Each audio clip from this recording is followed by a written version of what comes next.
Kirby is king. And we have an amazing one to share at the store hung up now.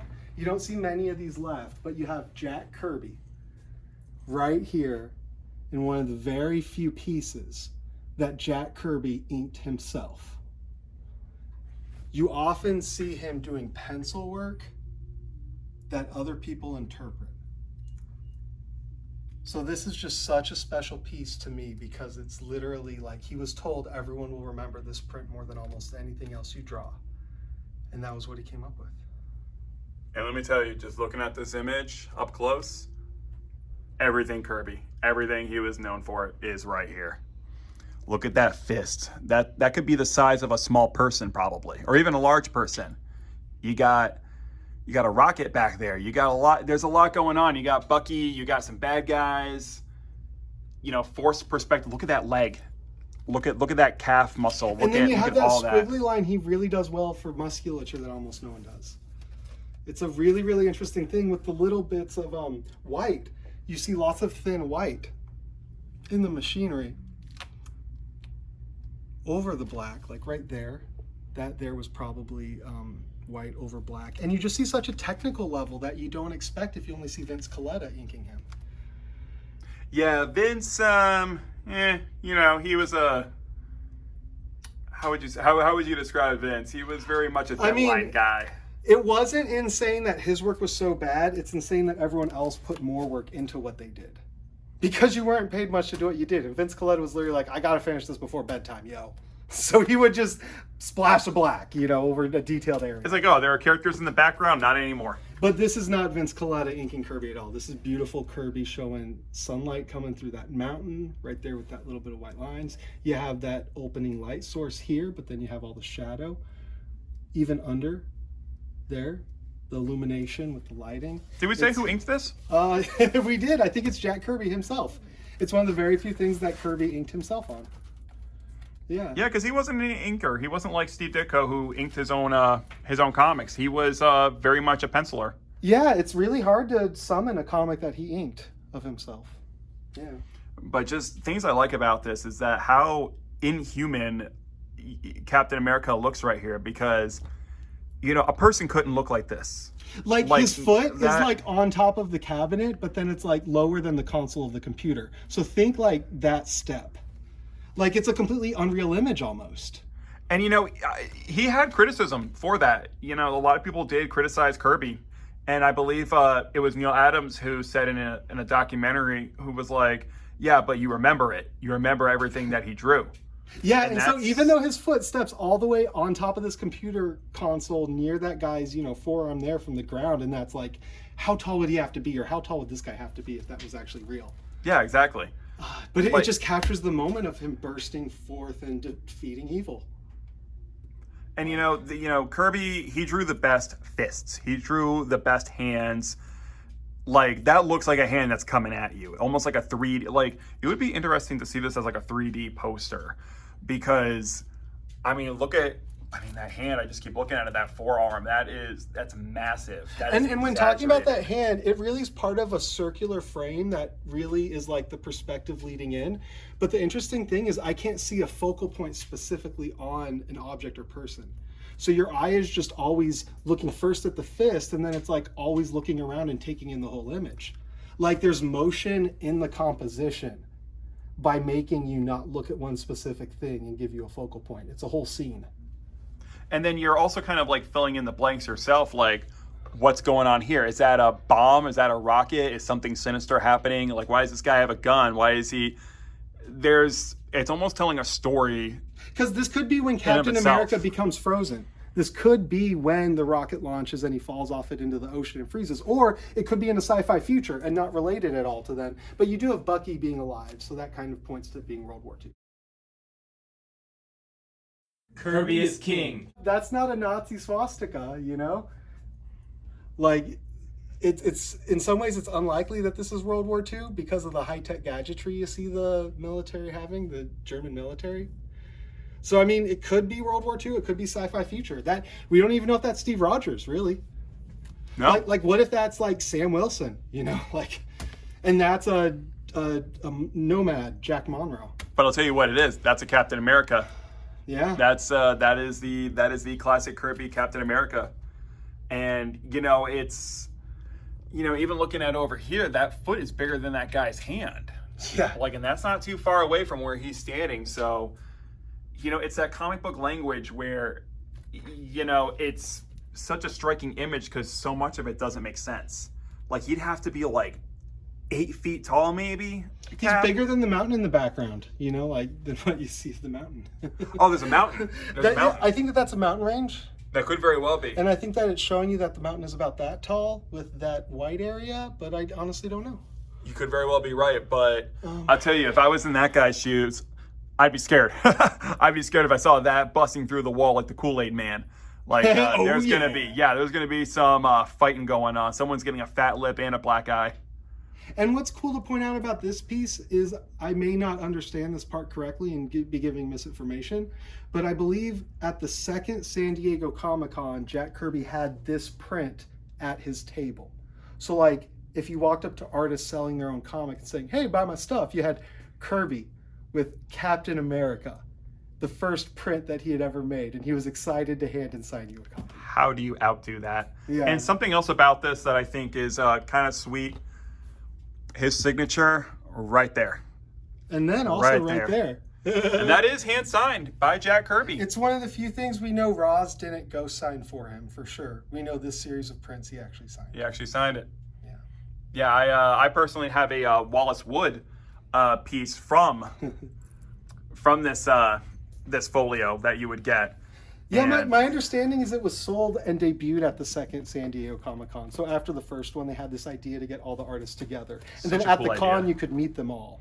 Such a cool idea. Yeah. I wonder how long this lasted for. How long do you think that lasted for? This whole, you can buy a print signed by the artist and even meet them. I really think it was only 1 or 2 years that Kirby himself would have been at a table, trying to get you to buy his own creations print. Yeah. Yeah. Because I've seen plenty of photos of Kirby at little, book signings at comic shops, and he has a portfolio filled with probably who knows how much money in original art. And it'll be a kid with a stack of comics getting them autographed, and it's oh man, where are those comics now? Where's all that original art?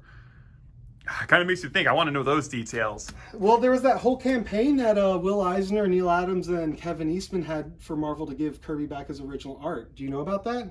I know a little bit about that. Yeah, so the nature of the contract as verbally defined was Kirby brought the pages to Marvel, and Marvel or Stan Lee was supposed to bring the pages back to him when they were done photostats. But he got upset at Stan Lee, and all the work was just in a random office in the Marvel building, or whatever office they were leasing, maybe not the whole building. And apparently Vince Colletta sold it to people in the 70s when Kirby was working for DC. And it was a kind of thing where Kirby came back and said, oh, there's only a tiny fraction of the art I made. And it was a big thing that came to a court case in the 80s. There was a whole series of advertisements in the Spirit magazine, as well as early TMNT issues and Neil Adams Continuity Graphics comics that said, tell Marvel to give Kirby back his art. And did they? My understanding is they gave him back everything they had, and it was about 10% or 5% of what he would have given them. And what I think happened is some of that art went to the wrong people. I think whenever you see these big auction events where it's, rare cover by Jack Kirby or rare interior art, I think that was those are the pages that he was supposed to get. And there's a whole thing about buying original artwork where you don't know if the artist was supported with it initially, so you don't know if you want to support buying the artwork, later after the fact. And so there's a lot of question of authenticity about Kirby originals. Was it someone redrawing it? Because, we had that game earlier, can we trick someone into thinking it's Kirby when it's not? And you kind of can, because he was this energy beyond the art that the art was just this remnant of. Yeah, I may have gotten stumped a few times here and there, but it just really, I was stumped on that Avengers cover when I was is this real Kirby or not? And yeah. It ended up being, but it's just kind of a somber end to this video, because it makes you wonder, if Jack were around today, he probably would have kept all his art. He could have sold it on his own. We learned a lot from Jack and from a lot of artists in that regard. What you can do in a way that is hopeful is you can actually buy from, I think, Jeremy Kirby, his great-grandson, a portfolio that might even have Xeroxes of pencil work that the family kept, and you're supporting the Kirby estate. And I did buy a care package. I think it was like $200, and I got like 10 Xeroxes or cool. even photostats. Straight from the art. And they literally had random things that were original Kirby stuff from the 80s that they would like give you one random Kirby drawn on piece of paper. Oh, nice. That's so cool. I believe that you still can buy it from Jeremy Kirby. I'm going to have to or look that JJ up. Kirby. Yeah, always support the artists, always support their legacy and their families. You know, The one thing that doesn't support Kirby is the Kirby collector. Roy Thomas pockets all that money. Oh man, Kirby no estate kidding. gets nothing from Roy Thomas, Kirby collector. That makes Which me- is another weird thing, because that's the best way to look at his art and his pencils. But it's like Tomorrow's doesn't donate to the Kirby estate, and they literally just. That probably gets into a dicier topic of does a family of one artist support the family of a collaborator? Who knows? But Yeah, Roy Thomas is worth a whole episode, honestly, to decide if To we think say we the should least. support it. But yeah, Kirby inking himself, the most fantastic image of heroism. I have to agree. And just to show this off one more time, I gotta say this is one of Jack's probably finest works. Yeah, I think Captain America was probably the thing that put him on the map. This would have been, timely back during the 40s, late 30s, 40s or something, early 40s. Yeah, the interesting thing about him is The original- he punched Hitler before the Lusitania sank. So it was a fictional idea to involve America in World War II that the comics showed and later became reality. And another interesting thing about Captain America is Nazis in World War II and before World War II were obsessed with reality. They had cameras for the first time, and they strove to take pictures of everything that was German in a kind of socially proud way. And Kirby and the American people's version of that was making propaganda comics that were silly muscled men punching people with insane powers that didn't make sense. Throwing tomatoes at them, yeah. And you have to wonder, did we win the war because we had this massive creative surge that showed us with heroes invading Germany when Germany only had pictures of their food and their beautiful actresses that they cared about, sharing? That's almost a topic in and of itself because, comics, they would always encourage young readers to buy war bonds, to buy war stamps, benefit the war any way they could. They also had the paper drives. That's why so many old comics were missing certain pages or even the book entirely because, very patriotic time. Yeah. So, that's... It's just crazy because Hitler was engaged in anti-Semitic violence and eugenics, and Kirby just didn't think that was okay and needed something of him being punched. Well, and then So he just drew Captain Kirby- America punching him. And what more appropriate thing than a Jewish artist punching one of the most despicable people who ever walked this earth? Something, it's kind of like Superman in a way, he was created by two Jews as a statement of the world is in such shambles, we need a Superman to save it. And you have the superhero is constantly this working class, not revenge fantasy, but power fantasy. And you have that co-opted by corporations and companies and just branding companies all the time. And you have to remake it. You have to remake what that sense of fighting the power and looking for what good is within yourself. And I think that that's what Kirby's images and comics are most about, is you finding what's good within yourself and sharing it.